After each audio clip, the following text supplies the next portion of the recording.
মোক সদায় মানুহে বিপদৰ সময়ত মনত পৰে জানেনে আপোনালোকে।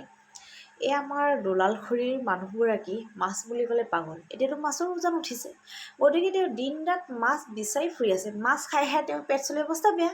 দীপেশ্বৰীয়ে ফোন কৰিছোঁ, বোলে শুন বোলে দলালখুৰি বোলে মানুহগৰাকী বোলে পেট চলি অৱস্থা বেয়া। মই কৈছোঁ কি হ'ল?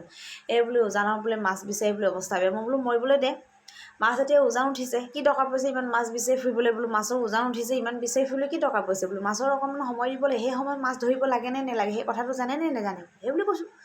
সেই বোলে কথাটো সেইটো নহয় বোলে, একদম মানুহগৰাকী মৰিব বোলে। মই মৰিলে মৰক বুলি কৈছোঁ। তাই মানে মোক জোৰ কৈছে, মানে জোৰ কৈছে বোলে একদম মানুহগৰাকী নোৱাৰি যে বোলো, তোৰ যে পেট চলিছে, তই যে দৰৱ এটা খাইছিলি, তো সেই কথাটো কচোন বুলি কৈছে। উপায় নথকাত মই এতিয়া উপায়টো নাই, মানুহগৰাকীক মৰিবলৈ দিব নোৱাৰোঁ ন। সেইকাৰণে ক'লোঁ বোলো এই জামুক গছৰ বাকলি, আম গছৰ বাকলি আৰু শিলিখা গছৰ বাকলি অকণমান বোলো ৰসটো উলিয়াই একদম গৰম কৰি খাবলৈ কৈছোঁ, একদম পেট চলা বন্ধ হ'ব আৰু আপোনালোকে খাই চাব।